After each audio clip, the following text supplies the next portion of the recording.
Hi viewers, நாளைக்கான வீடியோவில் என்ன நடக்கலாம்னு சொல்லிட்டு பார்க்கலாம். வீடியோக்குள்ளே போகிறதுக்கு முன்னாடி நம்ம சேனலை லைக் அண்ட் சப்ஸ்கிரைப் பண்ணிவிட்டு கொஞ்சம் சப்போர்ட் பண்ணுங்கள். வாங்க இப்போ வீடியோக்குள்ளே போகலாம். எபிசோட் செம்ம இன்ட்ரெஸ்டிங்காக போய்கிட்டு இருக்கு. அயலி சாப்பாடு பரிமாறதுக்காக டைனிங் டேபிளில் சாப்பாடெல்லாம் வச்சுக்கிட்டு இருக்காங்க. அப்போது கபிலன் வந்து அயலியை செம்மையாக திட்டுறாங்க. உங்களுக்கெல்லாம் கொஞ்சம் கூட அறிவே இல்லையா? உங்களுக்கெல்லாம் என்ன தான் வேணும்? எதுக்காக 2 பேரும் இந்த வீட்டில் இருக்கீங்க அப்படின்னு சொல்லிட்டு கேட்க, அதுக்கு அயலி எதுவுமே பேசாமல் அமைதியாக இருக்காங்க. அப்போ கபிலன் சொல்கிறாங்க, இதே நான் உன் இடத்துல இருந்திருந்தேன்னு வச்சுக்கோங்க, கண்டிப்பாக உன் தங்கச்சி இருக்கிற இடத்துல நான் இருக்கவே மாட்டேன். உனக்கு கொஞ்சம் கூட சொரணே கிடையாதா? உன் தங்கச்சி வாழ்ந்துட்டு இருக்க வீட்டுல நீயும் வந்து இருக்கியே, இதனால உன் தங்கச்சிக்கு பிரச்சனை ஏற்படும் உனக்கு தெரியாதா? நான்லாம் உன் இடத்துல இருந்தேன்னா இந்நேரம் என்னைக்கோ கிளம்பி போயிருப்பேன் அப்படிங்கிற மாதிரி சொல்றாங்க. இதெல்லாம் கேட்டுட்டு ஐலி கொஞ்சம் கூட கண்டுக்காத மாதிரி இருக்காங்க. அப்ப கபிலனுக்கு செம்ம கோவம் வருது. நான் சொல்லிக்கிட்டே இருக்கேன், நீ பாட்டுக்கு உன் வேலையை பார்த்துக்கிட்டே இருக்க. ஆமா, இப்படிதான் அப்பம் பேரு தெரியாத ஒருத்தனை கல்யாணம் பண்ணா இங்க வந்துதான் இருக்கணும் அப்படிங்கிற மாதிரி சொல்லும் போது ஐலிக்கு செம்ம கோவம் வருது. கபிலனை பல்லாருன்னு அரைஞ்சிட்டாங்க. கபிலன் அரைஞ்ச சவுண்டை கேட்டுட்டு செல்வராணி ரித்திகா 2 பேருமே வராங்க. என்னாச்சு, இங்கே ஏதோ சவுண்டு கேட்ட மாதிரி இருந்தது அப்படின்னு சொல்லிட்டு கேட்க, அதுக்கு ஐலி சொல்கிறாங்க, இல்லாத இந்த பாத்திரம் சூடாக இருந்ததா, அதனால டப்புன்னு வச்சேன், அந்த சவுண்டு தான் கேட்டிருக்கோம் அப்படிங்கிற மாதிரி சொல்ல, அப்போ ரித்திகா சொல்கிறாங்க, ஏன் கபிலன் உன் மூஞ்சியும் ஒரு மாதிரியாக இருக்குது அப்படிங்கிற மாதிரி கேட்குறாங்க. அதுக்கு ஐலி சொல்கிறாங்க, இல்லை அவருக்கு சரியாக தூக்கம் இல்லை போல, கண்டதை நினச்சிட்டு இருந்தா இப்படி தான் தூக்கம் இல்லாமல் இருக்கும், நல்லா தூங்கினா முகம் நல்லா தானே இருக்கும் அப்படிங்கிற மாதிரி ஐலி வந்து சூப்பராக சமாளிக்கிறாங்க. அப்போது ஐலி கபிலன் கிட்ட சொல்கிறாங்க, என்ன கபிலன், நான் அடிச்சதை சொல்ல போறியா? சொல்லு டீச்சர் என்னை இவங்க அடிச்சிட்டாங்க அப்படின்னு சொன்னால் கண்டிப்பாக உன்னைய குழந்தைன்னு தான் நினைப்பாங்க. ஒரு பொண்ணு கையால் அடி வாங்கிட்டு நிற்கிறானேன்னு சொல்லிட்டு அசிங்கம் உனக்கு தான். அதனால நீ எதுவுமே சொல்லாமல் இருக்கிறது தான் நல்லது அப்படிங்கிற மாதிரி பேசும்போது கபிலன் அங்கேருந்து அசிங்கப்பட்டு போயிடுறாங்க. அப்போது ஐலி சொல்கிறாங்க, என்ன அத்தை எல்லாமே சூடாக இருக்குது, நீங்கள் சாப்பிட்றீங்களா அப்படிங்கிற மாதிரி கேட்கும்போது கபிலன் போனோன்னே செல்வராணி கதவை அடிச்சுட்டு போயிடுறாங்க. அப்போது சிவாவுக்கு சந்தோஷம் தாங்க முடியல, ரூம்குள்ளே ஒரே சிரிச்சுக்கிட்டே இருக்காங்க. அப்போ ஐலி சிவாவை பார்த்து கேட்குறாங்க, என்னாச்சு சிவா, ஒரே சிரிச்ச முகமாக இருக்கிற என்ன அப்படின்ற மாதிரி கேட்க, அதுக்கு சிவா சொல்கிறாங்க, இல்லை ஐலி, நீ கபிலன் கிட்ட சண்டை போட்டல, அதை நினச்சி தான் நான் சிரிச்சுக்கிட்டு இருந்தேன் அப்படிங்கிற மாதிரி சொல்கிறாங்க. அப்போ ஐலி சொல்கிறாங்க, ஆமாம், அவன் பேசுகிற பேச்செல்லாம் கொஞ்சம் கூட சரியே இல்லை, சூடு சொன்னேன் இல்லையா, என்னென்னமோ கேள்வி கேட்டுட்டு இருக்கான், அதனால தான் எனக்கு கோவம் வந்து அடித்தேன் அப்படின்னு சொல்கிறாங்க. அதுக்கு சிவா சொல்கிறாங்க, எனக்கு தெரியும் நீ எதனால அடிச்சேன்னு, அவன் என்னை பற்றி ஏதோ ஒரு வார்த்தை தப்பாக சொன்னான், அதை தாங்க முடியாமல் தானே நீ அடித்த அப்படின்னு சொன்னதுமே ஐலி சொல்கிறாங்க, ஆமாம், நான் யாரை பற்றி இப்படி பேசியிருந்தாலும் நான் அடிக்க தான் செய்வேன் அப்படிங்கிற மாதிரி சொல்கிறாங்க. அப்போ சிவாவுக்கு சந்தோஷம் தாங்கவே முடியல. ஒரு வழியாக ஐலி மனசில் நம்ம இடம் பிடிச்சிட்டு வந்தால் நினைக்கிறேன் அப்படிங்கிற மாதிரி நினச்சிக்கிட்டு இருக்காங்க. அப்போ விஜயகுமார் வந்து கால் பண்ணுறாங்க, நம்மளோட மிஷனை கம்ப்ளீட் பண்ணுறதுக்காக ஐலி சிவா நீங்கள் 2 பேருமே உடனே வரணும் அப்படிங்கிற மாதிரி சொல்ல, உடனே ஐலி சிவா 2 பேருமே கிளம்பி போயிடுறாங்க. அங்கே போயிட்டு ப்ரூஸ்லியை வச்சு ஏதோ ஒரு பிளான் பண்ணிக்கிட்டு இருக்காங்க. அதனால ப்ரூஸ்லிக்கு சாப்பாட்டில் தூக்க மருந்தை கலந்து கொடுத்துட்டு அவனை தூங்க வச்சிடறாங்க. அந்த நேரம் பார்த்து அவன் கழுத்தில் போட்டிருக்க லாக்கெட்டில் ஒரு மைக்கை செட் பண்ணிடுறாங்க. அப்போ ப்ரூஸ்லி மயக்க தெளிஞ்சோடனே அவனை எங்கேயோ கூட்டிகிட்டு போகிற மாதிரி கூட்டிகிட்டு போய் தப்பிக்க வைக்கிற மாதிரி பண்ணுறாங்க. அந்த இடத்துல என்கவுண்டர் போடுற மாதிரி எல்லாருமே கன்னை வச்சுட்டு நின்றுட்டு இருக்காங்க.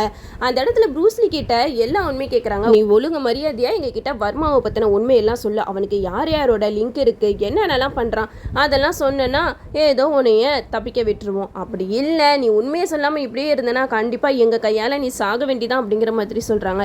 அதுக்கு ப்ரூஸ்லி மனசில் நினைக்கிறாரு, இப்போ மட்டும் நான் உண்மையை சொல்லிட்டேன்னா கண்டிப்பாக வர்மா என்னைய சாகடிச்சிருவான், உண்மையை சொல்லலைன்னா இவங்க என்னைய சாவடிச்சிருவாங்க, அதுக்கு நம்ம எதுவுமே சொல்லாமல் இங்கேருந்து தப்பிக்கிறதே நல்லது அப்படின்னு சொல்லிட்டு யோசிச்சுட்டு இருக்கும்போது அந்த இடத்துல ப்ரூஸ்லி ஒரு பொய்யான கதையை சொல்கிறாரு.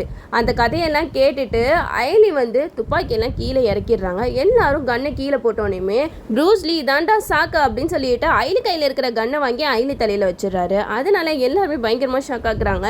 இப்போ நீங்கள் மட்டும் ஏதாவது என்னை பண்ணணும்னு நினச்சிங்க, கண்டிப்பாக இந்த ஐலி தலையிலேயே ஷூட் பண்ணி அவளை சாகடிச்சிடும் அப்படிங்கிற மாதிரி சொல்ல, இதை கேட்டுட்டு எல்லாருமே பயந்துடுறாங்க. எல்லாருமே கண்ணு கீழே போடுங்க அப்படின்னு சொல்கிறாங்க. அப்போ ப்ரூஸ்லி சொல்கிறாங்க, எல்லாரோட கண்ணையுமே ஒரு துணியில் கட்டி போட்டுருங்க, அப்போ தான் நான் இவளை விடுவேன் அப்படிங்கிற மாதிரி சொல்லும்போது எல்லாருமே அதே மாதிரியே பண்ணுறாங்க. அப்போ நம்ம ஐலி தந்திரமாக அவங்க மூளையை யூஸ் பண்ணி ப்ரூஸ்லி கையில் இருக்கிற கன்னை வாங்கிடுறாங்க. ப்ரூஸ்லி கையில் இருக்கிற கன்னை வாங்கிட்டு அவனை பிடிச்சி ஷூட் பண்ணுற மாதிரி ஆக்டிங் பண்ணிக்கிட்டு இருக்காங்க. அந்த நேரம் பார்த்து அந்த கன்னை தட்டி விட்டுட்டு ப்ரூஸ்லி அங்கேருந்து எஸ்கேப் ஆயிடுறான். அப்போ ஐலி விஜயகுமார் கிட்ட சொல்கிறாங்க, நீங்கள் எதுக்கு சார் ஃபீல் பண்ணுறீங்க, அவன் தப்பிக்கணும் தானே நம்ம வெயிட் பண்ணிட்டு இருந்தோம், அவன் இப்போ தப்பிச்சிட்டான், அவன் எங்கே போனாலும் அவன் கழுத்தில் லாக்கெட் இருக்குது, அதில் நம்ம மைக் வச்சுருக்கோம்ல, அது மூலமாக நம்ம அவன் யார்கிட்ட எப்படியெல்லாம் பேசுகிறான்றதை நம்ம கேட்ச் பண்ண முடியும் அப்படிங்கிற மாதிரி நம்ம ஐலி வந்து செம்மையாக பிளான் பண்ணி சொல்கிறாங்க.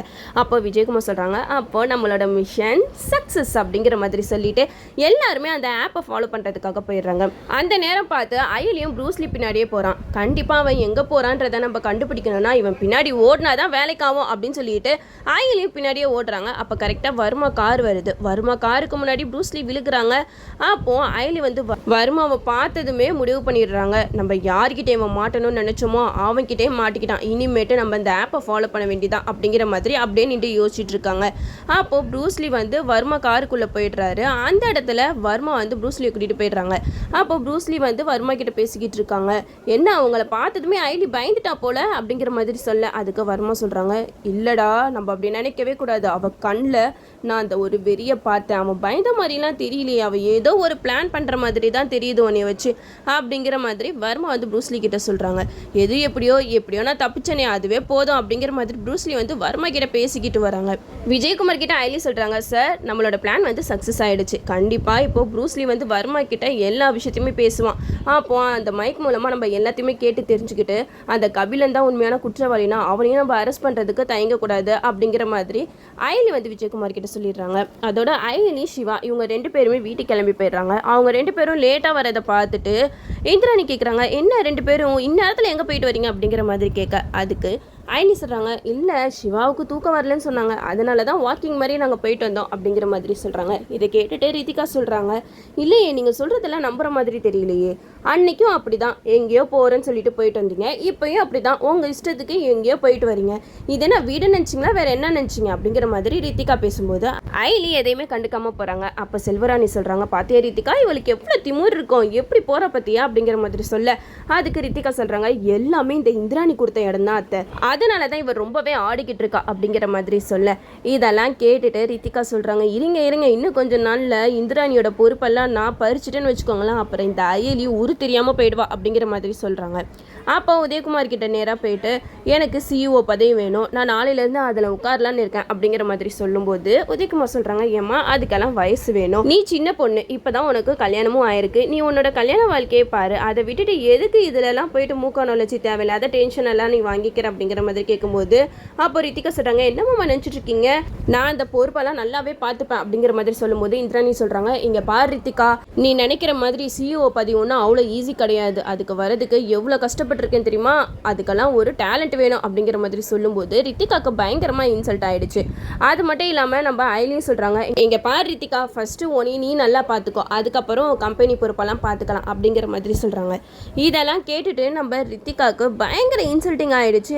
நாளைக்கு என்ன நம்மளை ஏதோ பொறுப்பு இல்லாதவ மாதிரி பார்த்துக்கிட்டு இருக்காங்க, நம்மளுக்கு என்ன கம்பெனி பொறுப்பேன்னு நிர்வாகம் பண்ண தெரியாதா, அது இந்திராணினால் மட்டும்தான் முடியுமா, விடக்கூடாது, இதை எப்படியாவது தட்டி பறிச்சே ஆவேன் அப்படின்னு சொல்லிட்டு எல்லாரும் சாப்பிட உட்காரும்போது இந்திராணி உட்கார்ற சீட்டில் தான் உட்காடுறாங்க. உதயகுமார் சொல்கிறாங்க, ஏம்மா இங்கே இந்திராணி தான் உட்காருவாங்க, நீ உட்காராதம்மா அப்படிங்கிற மாதிரி சொல்லும்போது அப்போது ரித்திகா சொல்கிறாங்க, என்னம்மாம்மா எல்லாருக்குமே இங்கே ஈக்குவல் ரைஸ் தானே இருக்குது, நீங்கள் எதுக்காக அவங்களுக்கு மட்டும் தனி இடம் கொடுக்குறீங்க அப்படிங்கிற மாதிரி சொல்ல, அதுக்கு செல்வராணி சொல்கிறாங்க, இல்லை ரித்திகா இந்திராணியோட பிளேஸ் தான் அது, அதை யாராலையுமே பிடிக்க முடியாது அப்படிங்கிற மாதிரி சொல்லும்போது ரித்திகா சொல்கிறாங்க, இங்கே பாருங்க அத்தை, இந்த வீட்டோட மூத்த மருமகனா, அவங்கள விட எனக்கு அதிக உரிமை இருக்குது, ஏன்னா இந்த சீட்டில் தான் உட்காருவேன் அப்படிங்கிற மாதிரி சொல்லும்போது அயலிக்கு சமக்கமும் வருது.